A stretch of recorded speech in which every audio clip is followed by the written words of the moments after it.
કે ભગવાનના નામ સ્મરણથી તમારી યાદ શક્તિ વધે છે, તમારો વિલ પાવર વધે છે, તમારો કોન્ફિડન્સ વધે છે, તમારી દુઃખ સહન કરવાની શક્તિ વધે છે અને તમારી રોગ પ્રતિકારક શક્તિ વધે છે.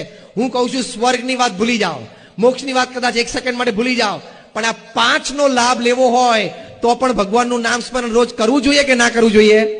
આ 5 નો લાભ, yes or no? Raise your hands. Yes or નો?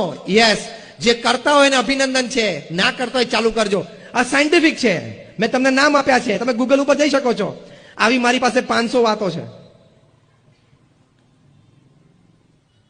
ગયા વર્ષે 2018ની સાલમાં જેને નોબેલ પ્રાઇઝ ફોર મેડિસિન મળ્યું, 2 ડોક્ટર્સ, ડોક્ટર તેસુકો હોન્જો, ડોક્ટર એલિસન.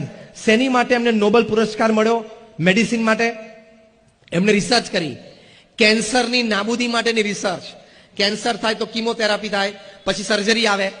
આ લોકોએ એવું સાબિત કર્યું કે જ્યારે તમે નિર્જળા ઉપવાસ કરો છો, એટલે કે પાણીનું ટીપું પણ લેતા નથી, એવા 20 કલાક તમે ગાળો, તમારા શરીર અત્યંત ભૂખ્યું થયું હોય, 3 ટંક જમવાનું તમે છોડ્યું હોય, એટલે કે તમે વ્રતમાં છો કે તમે ઉપવાસમાં છો, એ વખતે તમારું બોડી છે એ મેલેશિયસ, મેલિગ્નન્ટ સેલ્સ ખાય છે.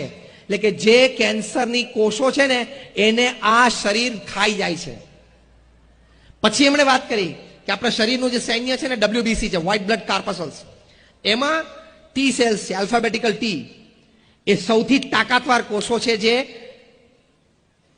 રોગના જર્મ્સ અને બેક્ટેરિયા સામે લડે છે. એમણે કહ્યું કે એક ટી સેલમાં તાકાત છે 1,000 કેન્સર સેલને મારી નાખવા માટેની. પણ આપણી ખાવા પીવાની ખોટી આદતો, બર્ગર ને પીઝા ને ફાસ્ટ ફૂડ ને કોલ્ડ ડ્રિંક, એણે આ ટી સેલનો પાવર દાબી દીધો છે.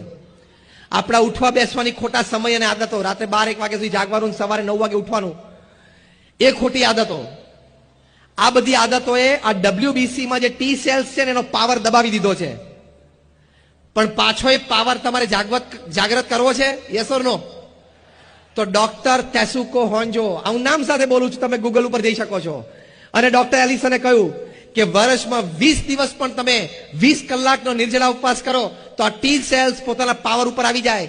એક ટી સેલ 1,000 કેન્સર સેલને મારી શકે. તમને ક્યારેય કેન્સર ન થાય, કેન્સર થવાની લિસ્ટ શક્યતાઓ તમારા જીવનમાં આવી જાય. સાયન્ટિફિક. તો આપણા મહાન ઋષિ મુનિએ તપની જે વાત કરી છે, સાચી કે ખોટી? મેં કહ્યું મારી પાસે આવી 500 વાતો છે, વિષય જુદો છે, તે વધારું નથી જતો, પણ અધ્યાત્મની બધી વાતો સાચી છે, તમામ હકીકતો સાચી છે. તમારે જેમ જીવનમાં એક ફેમિલી ડોક્ટર જોઈએ, એક બિઝનેસ ફ્રેન્ડ જોઈએ,